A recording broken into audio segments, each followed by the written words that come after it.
La difficulté des opérateurs de la filière de viande ovine biologique à obtenir une bonne correspondance entre les périodes d'offres et de demande est une des causes de la fuite d'agneaux bio vers le circuit conventionnel. D'où la problématique traitée dans le projet CASDA RevaBio. La régularité des ventes est-elle une clé du développement de l'agneau bio via l'étalement local de la production ou la complémentarité entre bassins? L'éducation des consommateurs est une troisième possibilité.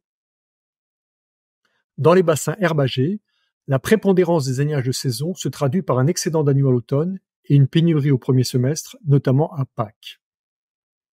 À l'opposé, dans les bassins rustiques, la difficulté à produire des agneaux d'herbe conduit à un manque d'offres en fin d'année. Ces décalages entre pics de production et de demande sont à l'origine de fuites vers le conventionnel. Fuite amplifiée par la crise qu'a connue la bio après la pandémie de Covid-19, avec fin 2021 des prix des agneaux bio inférieurs à ceux des SICO conventionnels.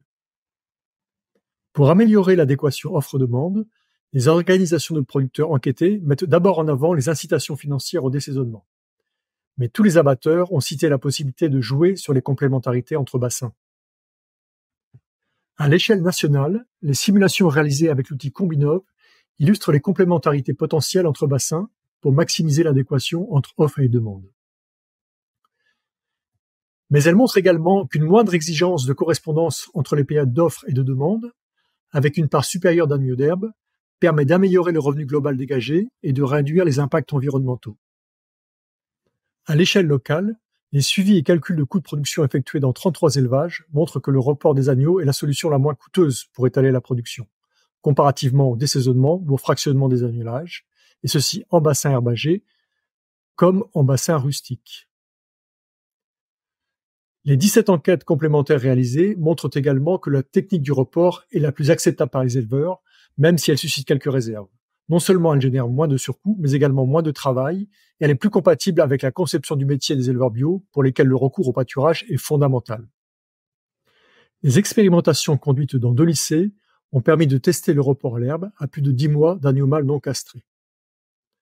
Comme prévu, la pression parasitaire à l'herbe a été forte, mais les mesures effectuées sur le bien-être ont montré de meilleurs résultats par rapport au lot reporté en bergerie. Contrairement à ce qui était attendu, la viande de ces agneaux n'a pas présenté plus d'odeur et de flaveurs désagréables que des témoins de contre-saison conduits en bergerie. Sous réserve de confirmation dans de nouveaux essais, ces expérimentations confortent l'intérêt potentiel du report pour améliorer la correspondance entre l'offre et la demande en agneaux bio. Merci à l'ensemble des partenaires, ainsi qu'aux éleveurs et opérateurs suivis ou enquêtés. Pour en savoir plus, vous pouvez retrouver toutes les informations et tous les livrables sur le mini-site dédié au projet RevaBio.